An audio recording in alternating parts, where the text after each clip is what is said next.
Welcome back to Philadelphia, Doug Pederson. Did you ever think you would hear that anytime soon? Never thought I would be saying it. Ever. Now, I have my opinion on the Doug Pederson hiring and then the Doug Pederson or the hiring process. Now, Jeffrey Lurie fired Chip Kelly a week before the season ended, which is very un-Jeffrey Lurie-like to do that. But his reason was to give himself a head start on the coaching search, to get ahead of the competition. Now, you do that, and since you've done that, let's see, for a small handful of coaches, four head coaches that you interviewed have went on and signed with other teams. Now, you have McAdoo. You brought him in. He was like, nah, screw this. I'm going back to where I came from. Went back to the Giants and became their head coach. Tom Coughlin. The only team he was looking at that I know of was the Eagles. He resigned in New York. I mean, come on. He backed out. There's something going on. There's something going on. I don't know what it is. Oh, and by the way, Chip Kelly got a job before you ended up hiring a head coach. What does that say? It says something's going on, right? That's something everybody under the sun seems to realize, except for Jeffrey Lurie, that something is someone named Harry Roseman. I don't think people like him that want to work with him. So, guess what? They settle for Doug Pederson. Now, Doug Pederson, he comes highly recommended with a big stamp of approval and endorsement from Andy Reid, which is a good thing. I don't think Andy Reid would, put him out there to, if he wasn't ready. So we'll see. We'll see how Doug Pederson works out. Now, Doug Pederson's track record to us fans, it doesn't look good, especially as a player. I mean, you can't associate the playing career with the coaching career. The playing career was awful. He was absolutely horrible on the field as a quarterback. Brian Dawkins did say, though, something the fans of the Eagles hold tightly to is Brian Dawkins and what he says. Brian Dawkins said he was like a coach on the field, though. Even though he was horrible, he was a coach on the field, and he led that team. Not with his play, though. But, he did it.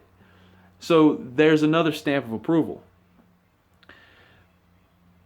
The problem with Doug Pederson that I have is, like many Eagles fans, where his offenses have ranked while the offensive coordinator of the Chiefs has not been good. He's had a great running game. I mean, come on, you have Jamal Charles. But after that, I don't know. He hasn't even made his own play calls. Andy Reid has done all the play calling. So just because he hasn't made any play calls or he hasn't been able to put together the team exactly the way he wants to, doesn't necessarily mean that he's going to be a bad coach, I feel. I'm not 100% on board with the Doug Pederson hiring. The one thing that I have, I'm going to go back to the coaching process, because everyone's saying that with the Doug Pederson hiring that, Jeffrey Lurie wants to go back to the winning ways of the Andy Reid era. He wants to get more like the Andy Reid era. He wants to find someone that is more like Andy Reid. Now, granted, Doug Pederson, he played and coached under Andy Reid. He knows about Andy Reid, but the thing is if you want to really, really, really get like Andy Reid, why haven't you given Sean McDermott a call? Why haven't you brought him in? Right now, he's in Carolina with the Panthers getting ready for a divisional playoff game tomorrow under a head coach who also came from Philly, Ron Rivera. Sean McDermott and Ron Rivera came to Philadelphia with Andy Reid in 1999, a part of his new coaching staff. was it 2003? Ron Rivera went to Chicago. Sean McDermott has been with the Eagles from 99 till 2010. 2 years shy of the entire Andy Reid era.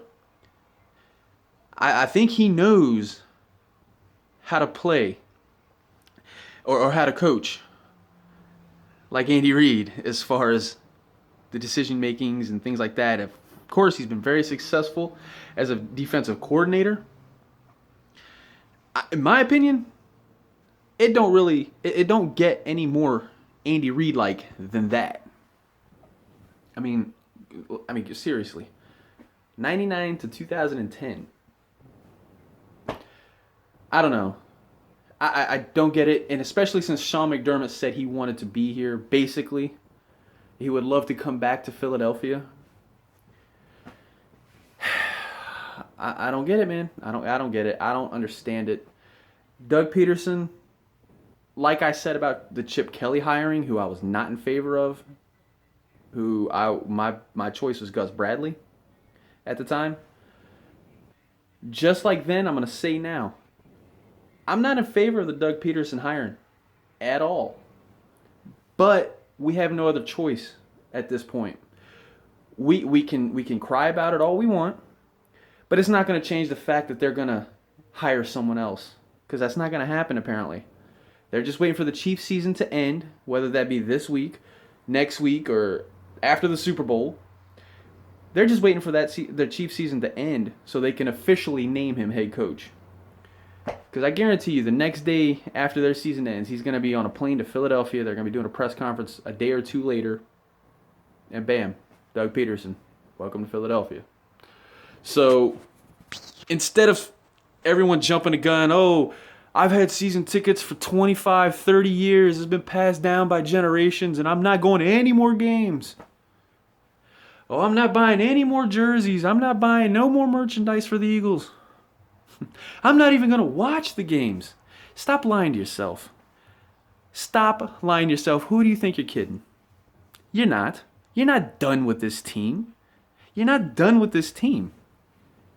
You're still going to be there. I am. You know you are. You're not just going to... No, come on. If you're a real Eagles fan, it's embedded in you. You're not. So stop kidding yourself. Doug Pederson, we're going to have to deal with it.